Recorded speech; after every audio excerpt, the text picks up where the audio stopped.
ভারত সফরে গিয়ে পাকিস্তানকে কড়া হুঁশিয়ারি দিয়েছেন তালেবান পররাষ্ট্রমন্ত্রী আমির খান মুত্তাকি। কট্টরপন্থী এই নেতার সঙ্গে তাল মেলাতে দেখা গেছে হিন্দুত্ববাদী ভারতীয় কর্মকর্তাদেরও।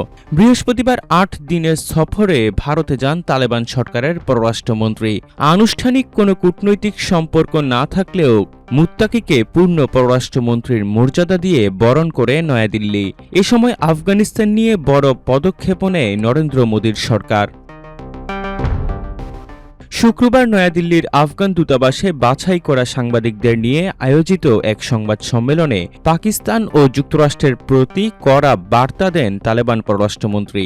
কোনো নারী সাংবাদিক এই সংবাদ সম্মেলনে উপস্থিত না থাকা নিয়ে হয়েছে সমালোচনাও। এদিন ভারতীয় পররাষ্ট্রমন্ত্রী এস জয়শঙ্করের সঙ্গে তার বৈঠক হয়েছে।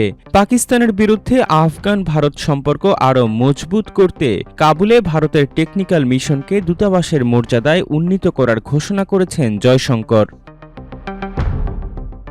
কাবুলে সম্প্রতি পাকিস্তানের বিমান হামলা ও সীমান্তে আফগান সন্ত্রাসীদের দমনে সেনা অভিযানকে ইঙ্গিত করে মুত্তাকি জানান, সীমান্তের কাছে প্রত্যন্ত অঞ্চলে হামলা হয়েছে। পাকিস্তানের এই কাজকে ভুল বলে মনে করে আফগানিস্তান। ৪০ বছর পর আফগানিস্তানে শান্তি ও অগ্রগতি হয়েছে।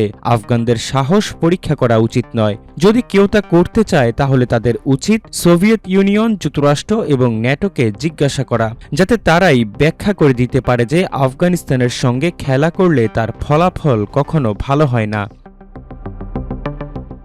আফগানিস্তানের তালেবান পররাষ্ট্রমন্ত্রীকে স্বাগত জানিয়ে ভারতের পররাষ্ট্রমন্ত্রী জয়শঙ্কর জানান, ভারত ও আফগানিস্তানের সম্পর্কের জন্য এই সফর অত্যন্ত গুরুত্বপূর্ণ।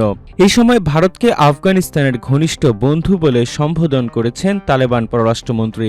ভারত এবং আফগানিস্তান দুই দেশই সন্ত্রাসবাদের বিরুদ্ধে শক্ত অবস্থানে আছে জানিয়ে মুত্তাকি জানান, আফগানিস্তানের ভূখণ্ডকে অন্য কাউকে ব্যবহার করতে দেয়া হবে না। চলতি বছরের এপ্রিলে আফগানদের জন্য নতুন ভিসা ব্যবস্থা চালু করেছে ভারত। এর আওতায় চিকিৎসা, ব্যবসা এবং শিক্ষাক্ষেত্রে আরও বেশি সংখ্যক ভিসা দেয়া হচ্ছে।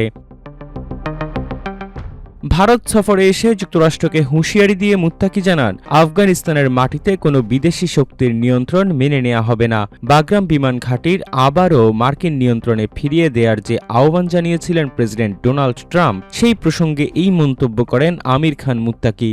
পাশাপাশি মুত্তাকির দাবি, তালেবান শাসিত আফগানিস্তানে শান্তি রয়েছে এবং নারীদের স্বাধীনতা খর্বের প্রসঙ্গে দাবি করেন সেখানে সকলের অধিকার সংরক্ষণ করা হয়।